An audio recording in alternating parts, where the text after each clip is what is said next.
Hi everyone, welcome back to my channel. What I'm going to show you today is how to create groups and have related items on your listings on Kitely. So what you want to do is get on the Kitely website and then go to your products, and I'm going to do outfits. So what you would do is get your outfits up. I'll just randomly pick a couple of them. I think you can have 6 on the site, so I'll just go with that for now.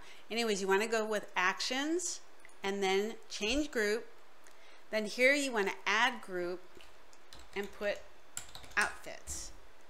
Press OK here, click outfits, and then press OK.